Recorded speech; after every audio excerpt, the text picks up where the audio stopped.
I'm Anger One. We're down on Melrose. I got my boy Dytch right behind me. We got little baby Gogu right above our shoulders right here.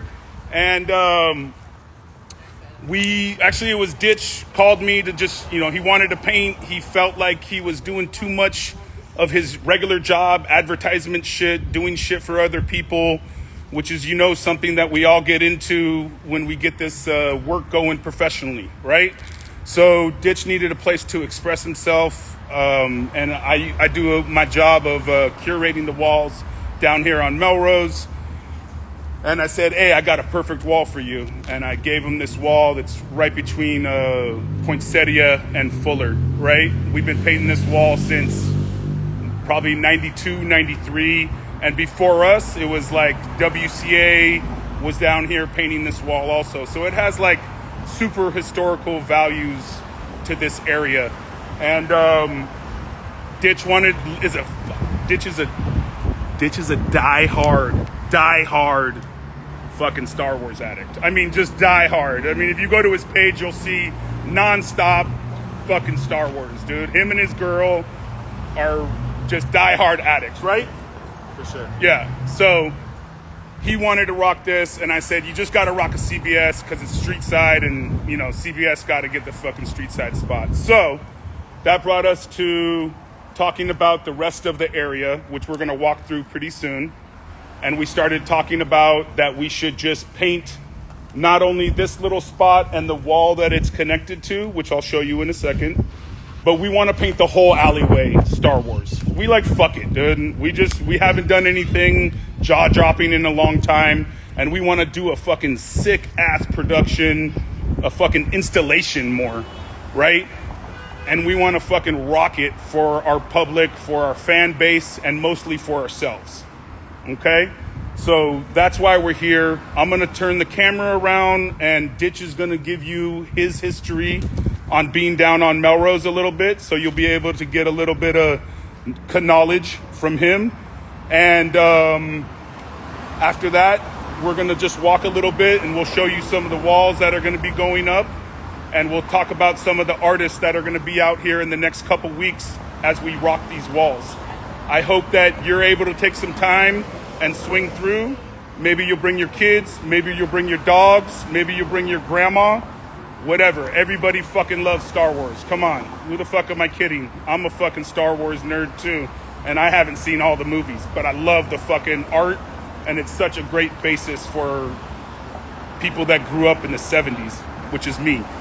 Yeah, I'm an old-ass graph head. What? All right, so I'm going to turn this guy around. Give me a second. And I normally don't like sharing the stage with anybody, but Dytch One is my brother. So here you go, Dytch. Let him know. Let us know about your love for Star Wars, first and foremost. Started off with Don't worry about it. I'm a longtime fan since the very beginning. It's one of my first memories, one of my first inspiring moments to want to be an artist. Because of our age group, little kids coming to see this was super inspiring. It made me want to be an artist before I even knew I wanted to be an artist. And I've been carrying that the last 40-something years. And I just want to pay it in full and give back something to show some love to this whole culture that's evolved over the last 40 years of Star Wars. I'm a longtime fan, collector, and artist. It's everything, That's dope. Thing. Fuck yeah, dude. So, I want to expand this, give this back to Los Angeles as a place we could all come as a fan base to see and celebrate Star Wars, and everybody can come down and see a part of this culture. Got you. So let's go back a couple decades, because I've been knowing you for how long? 3 decades now? Early 90s, right? 92, yeah. I remember a time in your career where you were a frustrated artist. Yeah. Right? Throwing crates at the wall at Venice. At Venice. I remember being there that day. I remember you taking off. And disappearing, yeah. But I remember you coming to the crew again and wanting to be from CBS, and you had totally revamped who you were and how you were approaching walls. And over the last like 15 or over the last 20 years, because that was like the end of the 90s maybe, or that was in like 97 maybe. And then I just saw you like really put your head to the grindstone and really study becoming an artist. And that took you going underneath Stash's wing. I think I saw you learn a lot right there.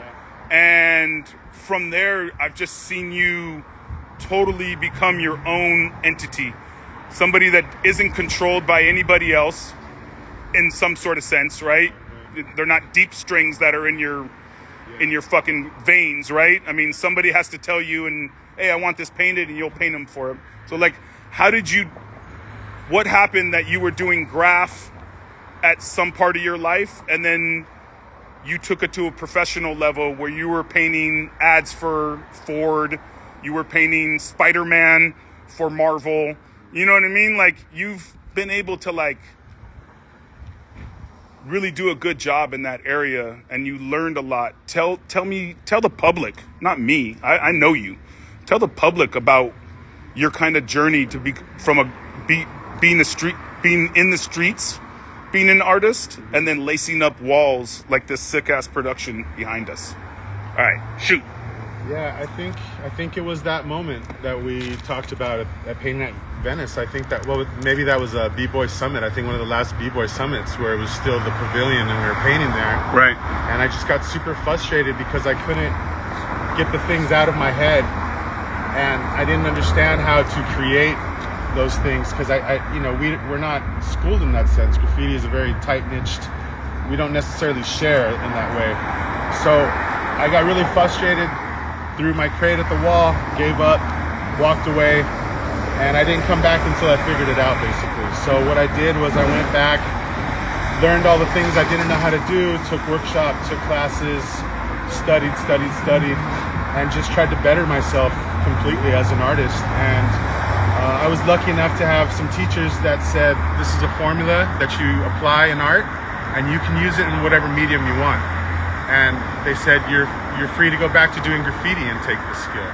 So the first time I ever was gifted that knowledge. So I took that formula back to my graffiti and to my work base and just tried to apply it to everything, just to better myself. And, I do this for work, but at the same time, I try to have that separation. So when I come do my graph, it's still me, it's still my crew, it's still my life, and I don't have to be attached to that completely. Nice. So yeah, I've just learned to discipline myself and try to grow. Got you. Do the best I can. And correlating like your professional career and Melrose together, like I can imagine this area gave you the ability for the last 20 years or however long you've been painting up here. It's given you the right canvas, right, to be able to display your art. Not only did you do a lot of professional murals up here, but you've always contributed down to the alleyways and beautifying the alleyways, because that's really where all the art started with. We can have as many professional murals done by all these big fucking companies on the streets, but everybody knows that the art started in the alleyways, on the trash cans, on the dumpsters, on the floor, like where we started catching tags, all that type of stuff. And for your career to like bounce in such a great trajectory over the years has made my heart super fucking full. I love seeing you be successful. It's part of my joy of running the crew is seeing guys get through that frustration and get through the storm of being a frustrated artist and just being able to like rock on, you know what I mean? Just keep on going and like always be creating, always doing next fucking level shit. So thank you for being such a fucking great inspiration in the crew. And tell us a little more about your journey down on the Melrose streets. We're gonna start taking a little walk down the alleyway because we've been sitting here for a second. We got this part of the wall. I guess, what do we got? Merce going up right here in this spot. Merce, Saram. First of all, we're going to lace that shit up with some sick-ass satin black. And then Merce is going to lace up a dope-ass sketch. And then Saram is gonna come to in this next spot, right? Yep. And he's gonna rock a dope ass sketch. Hey, what's up, Armin? How you doing, brother? That's good. That's good. Hey, we're on Instagram Live. Say what's up to all of our fan base. My brother, good luck to you guys. Hell yeah. All the best. Hell yeah. I respect you. Thank you. Thank you. So Armin's been part of us. He's allowed us to come and paint on his walls for 30 years now. 3 decades. Maybe more. All right, maybe even more. So we want to thank him. We love him. Come down and see Platinum Auto and look at their big expensive cars. All the best. All right, Armin. Have a good one. All right. You know what? Actually, I'll turn it this way. So, yeah, we got, I'm going to go back around. I lied. All right, so we got some beef that happened over here. One toy dissed another toy. You know, that type of shit happens. Who's the next head that's going up right here? I think this is Poker, right? Poker. If anybody knows Poker from CBS, he's my Nordic Viking brother. He's going to be joining us on this wall, which is going to be sick. And then right behind here, we got our boy Steiner up. And I'm going to be going up over him. And then on the corner, we're going to have Dytch. Oh, so right over there, Dytch is going to be doing another character. There's going to be background. It's going to be fucking sick. So anyways, back to your history on Melrose. Tell us a little bit more about... Remember, this was the first place Okay. I think I ever painted when this was that shack-looking garage. Yes. And I was TCS at the time. Yes. And that's when Skate was putting us all down. Okay. To prep us for CBS. Oh, shit. What year was that? 91. Oh, no way. Yeah, and Fever was painting on the corner where we usually paint the skate wall. Okay. He's doing some Cholo characters, I think, if you remember that. Yeah. Yeah. So that was the day we came here and we painted. You guys put us here, and I think the next stock we painted was right here.